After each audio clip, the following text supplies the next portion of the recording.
When the news about DJ Twitch hit the media over 2 years ago, most people were in shock, never having seen any indication that the bubbly, joyful, inspiring DJ of the Ellen DeGeneres Show had any issues that could lead to the narrative that was being spread.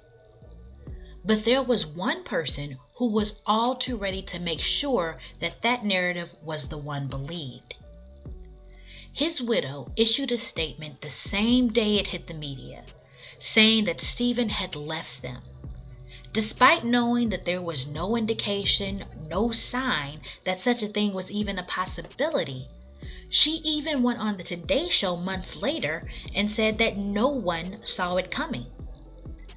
So if that's the case, why in the world would the wife of a famous melanated man, who according to reports was found unclothed in the shower of a motel room less than 15 minutes from their home, who she only knew as loyal, loving, and supportive, with no marital issues and no mental health issues, why would that wife immediately believe that particular narrative? And now that his widow's own actions have forced Stephen's family to speak out to preserve the legacy that she seems so intent on tearing down, we find out that not only did she readily embrace that narrative, but she was so intent on making sure that the public believed it that she took immediate action to silence anyone else in the family who wasn't buying that the Stephen they knew and loved would leave his adored family in such a way. Because in a recent interview with Gayle King on CBS Morning Show, Stephen's mother, Miss Connie, publicly addressed how that infamous NDA was first introduced to them just days after they received the news that Stephen was gone.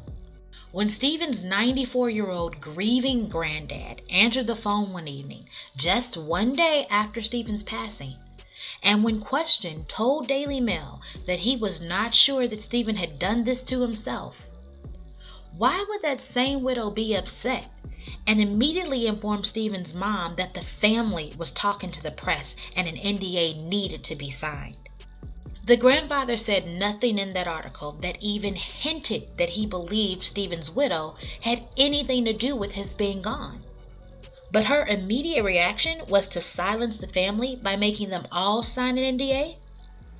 Those actions are just screaming guilty conscience, especially when you realize that no note was ever even mentioned in the media until the day after that Daily Mail article was published, where Stephen's grandfather raised doubt about what really happened to Stephen.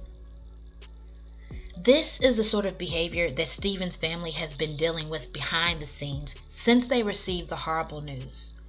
And now, to add even more insult to injury, they have been blindsided by Allison's new memoir that tries to paint Stephen as everything but a child of God, all to support the narrative that Stephen's passing was self-inflicted.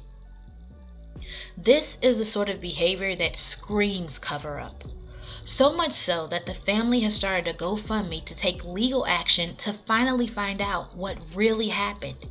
And Stephen's cousin Zach, who never signed that NDA to attend the wake, just did an IG Live exposing what the family has really believed all this time.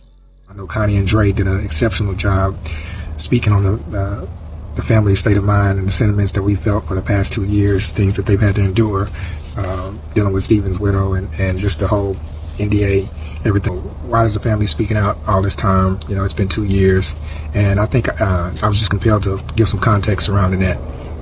And first of all, let me clear up the air too. I did not sign an NDA, so I'm one of the few that didn't sign an NDA in the original at the wake. So I've been a little bit more forthcoming with information, just because I did not have the psychological association with signing a piece of paper that would make me not be able to speak about events that have happened. So when I talk, I do so a little bit more freely and not under the premise that I'm going to be sought after for the things that I'm saying.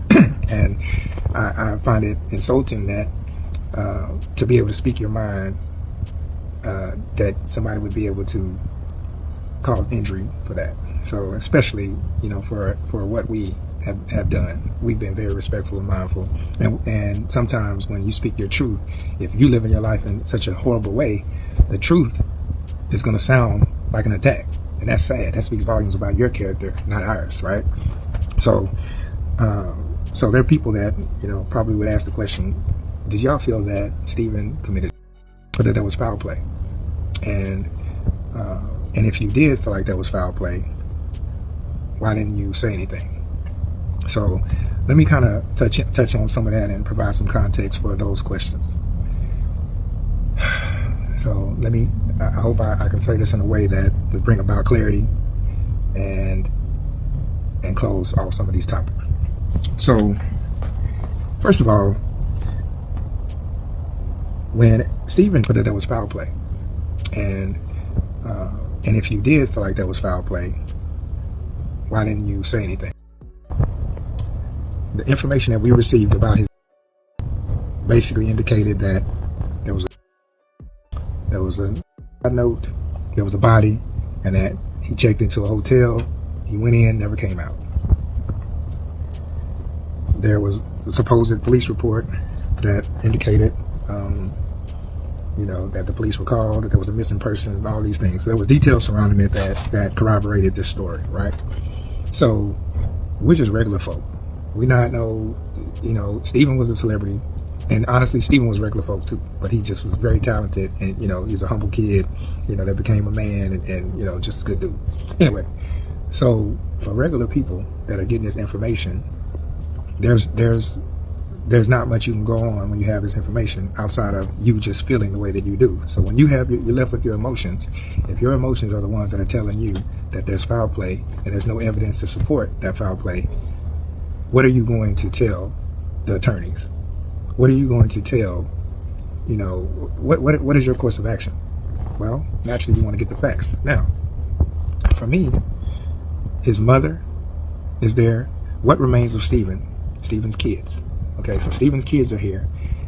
His mother wants to maintain a relationship with his kids. At this point in time, the most important thing that we have is our family, and we want to rally around our family so that they can, especially her, she's the mother of Stephen, so we want to make sure that she's able to continue to foster that relationship. Collectively, it was important that we protected her ability to do so. So regardless of what we felt emotionally, it was not to anybody's benefit to go and do the things that that you probably think are just so natural to do. I would have done this and I would have done that, and I understand that because I was the dude that wanted to do exactly what you're saying, and I wanted to fly off the cuff and do everything that you're saying. However, there are people that would advise against that. So I'm of the mindset that do unto others as you would have them do unto you. But if you treat me poorly, you're not going to have an opportunity to do anything to me. I'm going to disarm you, and I'm not going to allow you to put me in the same position. Well, being that you have children involved and people that want to foster a relationship, Connie and the brothers, Dee and Cameron, are at the mercy of Stephen's widow. So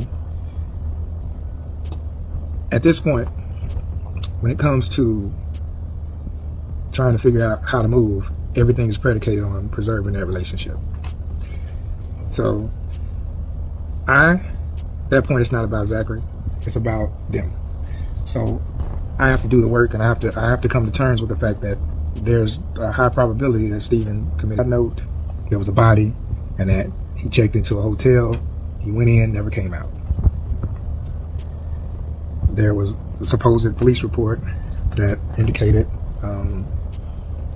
that the police were called, that there was a missing person, and all these things. So there was details surrounding it that corroborated this story, right? So we're just regular folk. We not know, Stephen was a celebrity, and honestly, Stephen was regular folk too, but he just was very talented, and he's a humble kid, that became a man, and just a good dude. Anyway, so for regular people that are getting this information, there's not much you can go on when you have this information outside of you just feeling the way that you do. So when you're left with your emotions, and I didn't want to accept that.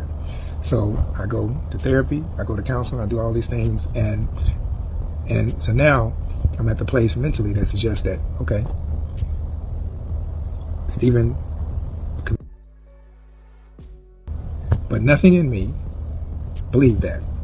I've never, just something within me that there's never nothing that said, yeah, I know. So anytime I ever discuss Stephen's supposed, I would say reported to have committed. I would say, because for me, that would be an indication that I wasn't lying. It was reported that he committed, because for me, but every time that I would say he committed, but it's another buy-in to the fact that that's what happened. It's almost like a narrative that you receive. It's another buy-in to, so at the end of the day, these are things that we've had to wrestle around with in our head. And, you know, it's difficult to navigate those if you're in the situation. But what isn't difficult to navigate is character. You know, over and over again, we've been able to witness the character of Stephen's widow.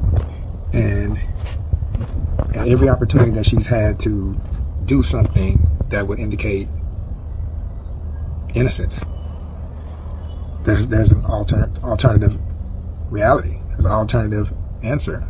And so the first order of events was the NDA. We're trying to come together to grieve the loss of a loved one, and there's an NDA that is backdated to December 13th. Well, initially the NDA was received as, this is to protect his legacy, the boss legacy. As it plays out in the media, it was to prevent pictures from being leaking for the event. But if it's for the event happened in January. Why is the NDA backdated to December 13th? Well, it's to protect something.